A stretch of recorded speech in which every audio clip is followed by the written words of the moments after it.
अब पूरे प्रदेश का दौरा करूंगा, हर जिलों में मीटिंग करूंगा, प्रदेश के कोने कोने में जाकर के किसानों को ज्यादा पहले आंदोलन से भी ज्यादा मजबूती के लिए हम किसानों को तैयार कर रहे हैं। किसान पहले से तैयार है, सिर्फ अब 20 मार्च का इंतजार है किसानों। एक बार फिर दिल्ली में पूरी ताकत के साथ अपनी मांगों को मनवाने के लिए संसद कूच की तैयारी में पूरे देश का संगठन संयुक्त मोर्चा इसके लिए पूरी देश की तैयारी। आपके चैनल के माध्यम से कह रहा हूँ, प्रधानमंत्री कहता देश का 84 करोड़ लोगों को अमृत काल में भोजन दिया जा रहा है फ्री में, मतलब है 140 करोड़ में 84 करोड़ खुद खाने योग्य परिवार नहीं है, इतनी गरीबी है। कौन सा विजन 2045 में लेके जा रहे हैं? मैं सवाल करता हूँ इस बात। आज भी 84 करोड़ लोग कटोरा लेकर के फ्री का अनाज ले रहे हैं। प्रधानमंत्री जी विकासशील देशों की श्रेणी में और पता नहीं कितने देशों में भारत का वो करेंगे, अनुसरण करेंगे। तो कहें भाई दूसरे देश वाले उन्हें कहा आज वो ना करिए, यहाँ तो ये आंकड़ा कहता है हिंदुस्तान अनाज देकर जिंदा रखा जा रहा है इस देश में। 84 करोड़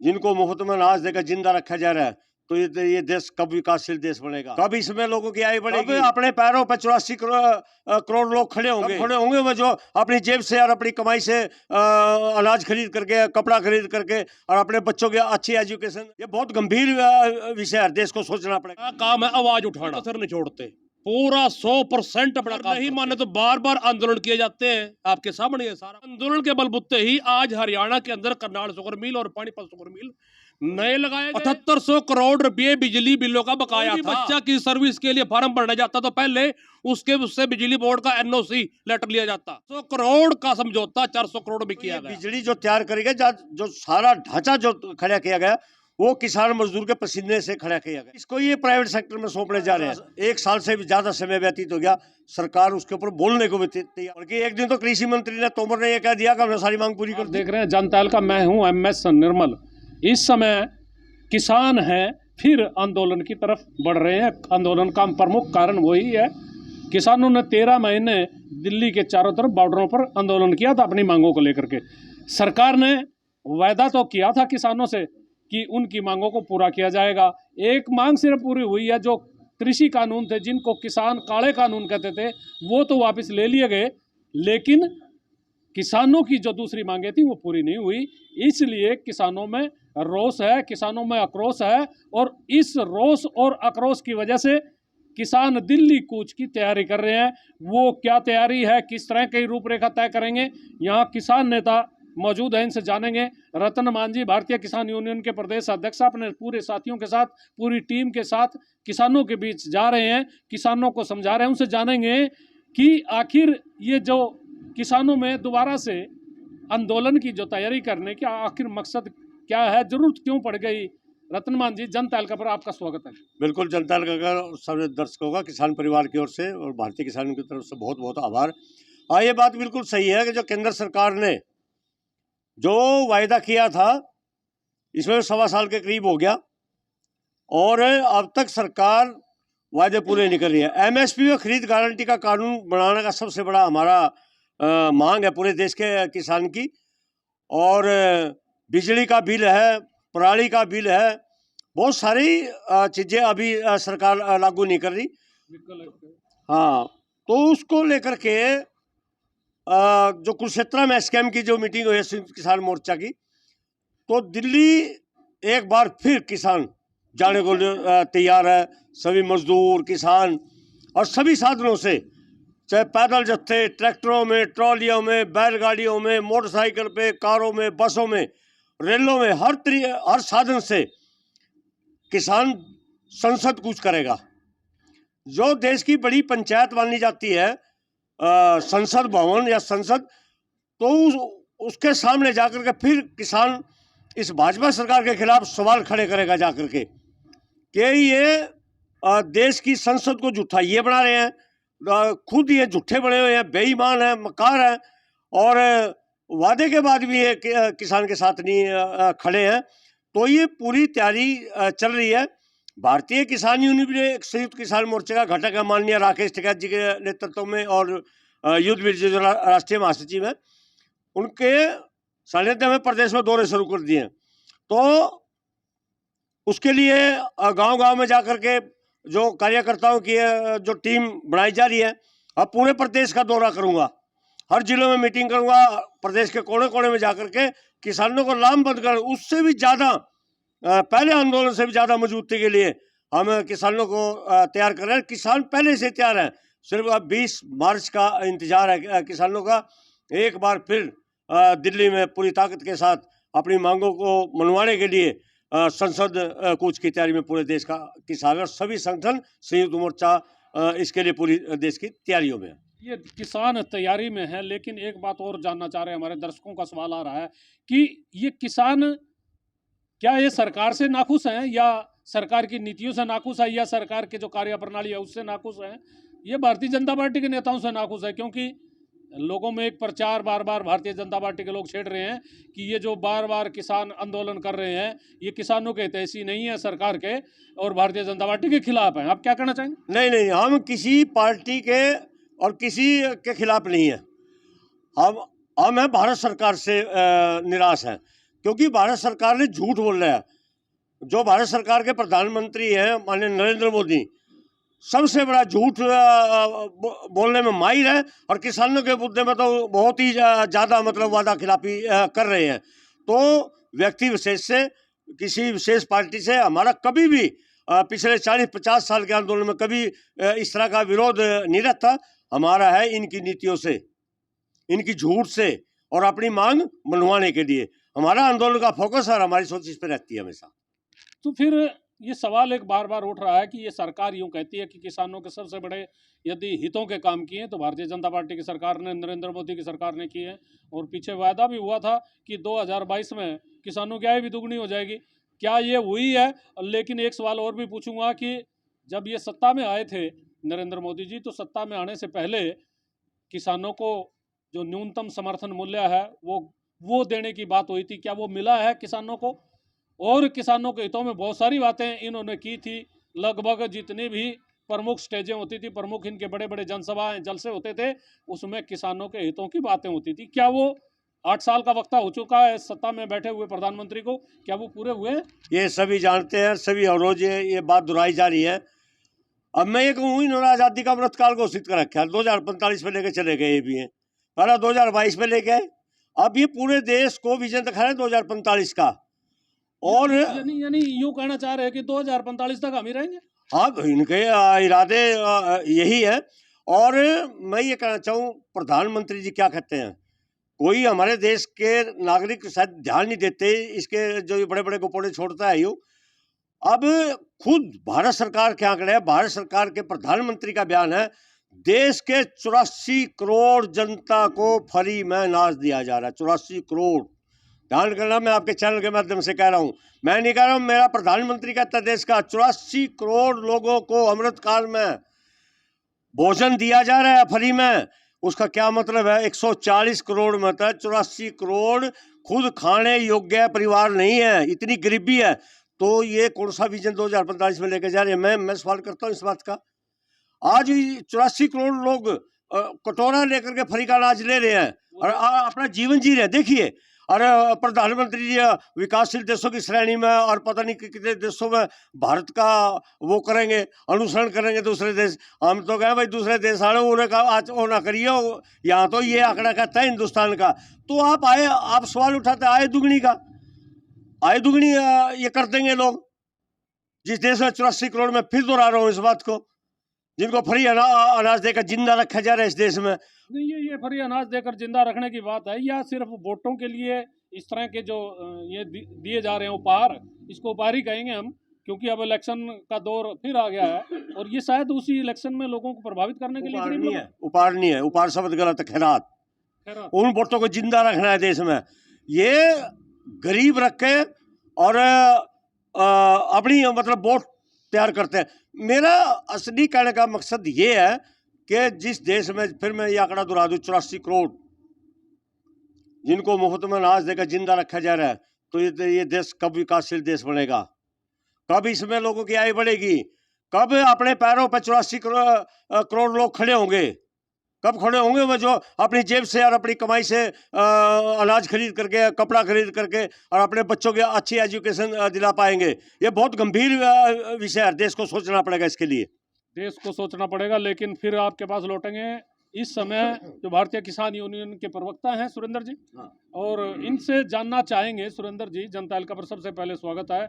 आप लोग किसानों के जितने भी प्रमुख मुद्दे हैं उनको उठाते रहते हैं, लेकिन आप लोगों को कहीं यह महसूस होता है कि जितने मुद्दे आप उठा रहे हैं, जो आवाज़ उठा रहे हैं, कहीं सरकार के कानों तक पहुंच रही है, सरकार के कानों तक पहुंचने के बाद कहीं मानी जा रही है? देखिए, हमारा काम है आवाज उठाना, उसमें हम कोई कसर नहीं छोड़ते, पूरा 100% अपना काम करते हैं।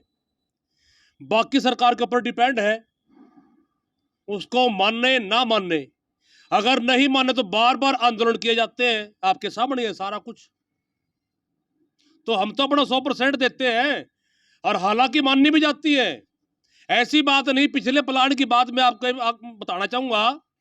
हरियाणा के अंदर 2 शुगर मिल बिल्कुल डेड घोषित थे, उनके लिए आंदोलन किया गया, और आंदोलन के बलबूते ही आज हरियाणा के अंदर करनाल शुगर मिल और पानीपत शुगर मिल नए लगाए गए, और उनकी जो अक्षमता बढ़ाई गई, ये आंदोलन की देन है।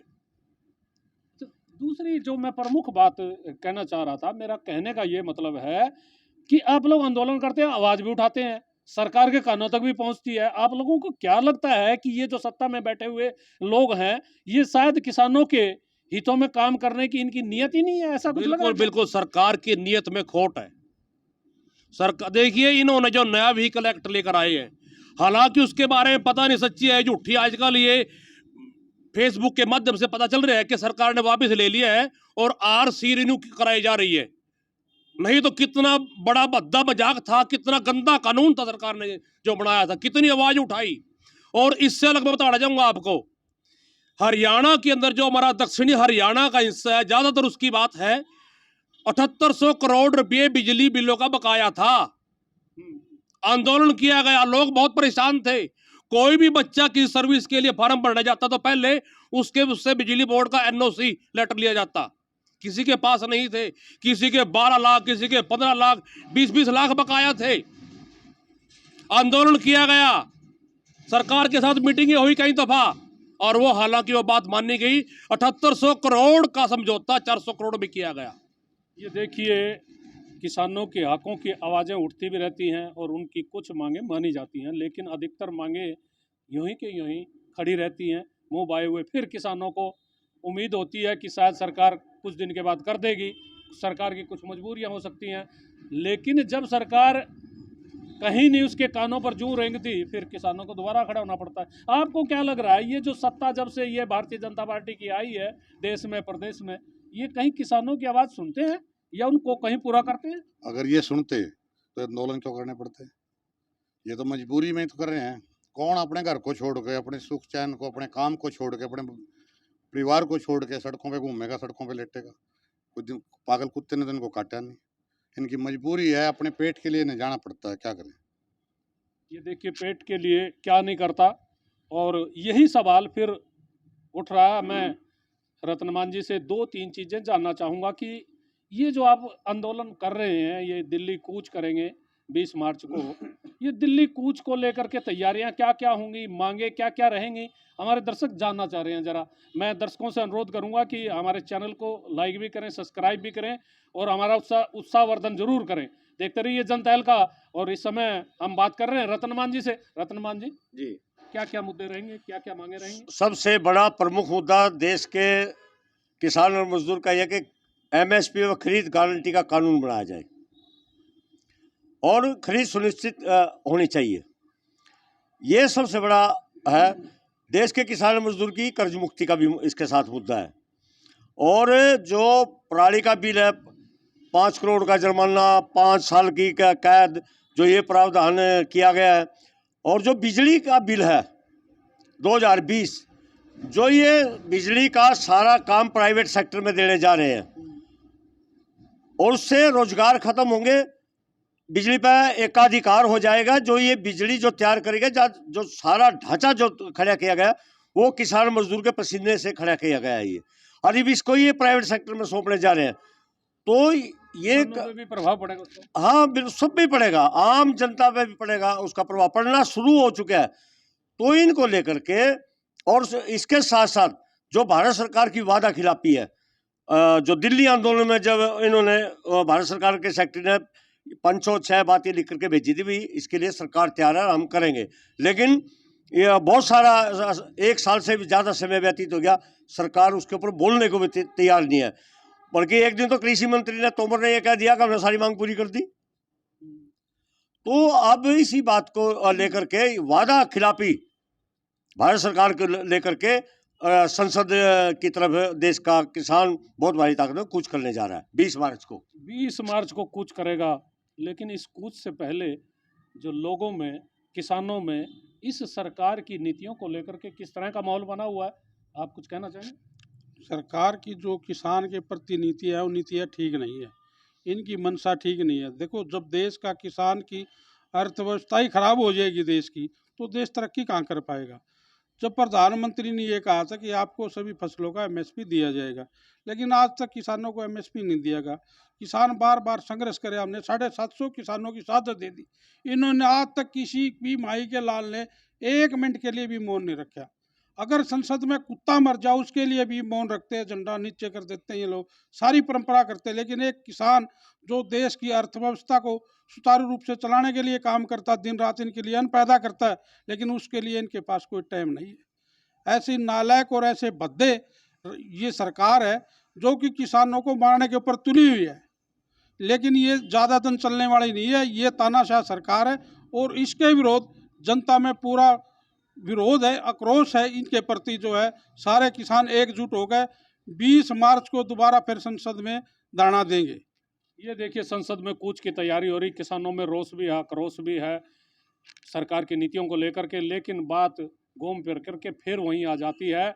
बात यह है कि सरकार के जो केंद्र की सरकार है उसके मुखिया नरेंद्र मोहन जी, ये नरेंद्र मोदी जी ने जब 13 महीने किसानों ने दिल्ली के आसपास बॉर्डर पर जो प्रदर्शन किया था, आंदोलन किया था प्रमुख मांगों को लेकर के, उसमें प्रमुख मांग एमएसपी की थी। तो उन मांगों के बाद जिस तरह का माहौल देश में बना था, इस सरकार के खिलाफ लोगों में आक्रोश पैदा हो गया था और पूरे जो आंदोलन के दौरान लोग थे उनको कई तरह की बातें उठानी पड़ी थी, झेलनी पड़ी थी। कहीं किसानों को आतंकवादी कहा गया, कहीं उग्रवादी कहा गया, किसानों पर कई तरह की तोहमतें भी लगाई गई। अब फिर ये आंदोलन शुरू होने की तैयारी हो रही है, दिल्ली कूच की जो तैयारी हो रही है, इस तरह की बातें फिर आ सकती हैं।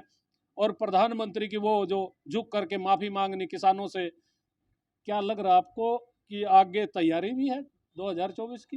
किसान आंदोलन की तैयारी कर रहे हैं, कूच की तैयारी कर रहे हैं और सत्ता में बैठे हुए लोग 2024 की तैयारी कर रहे हैं। ये तैयारी के बीच में किस तरह का खेल चल रहा है जी?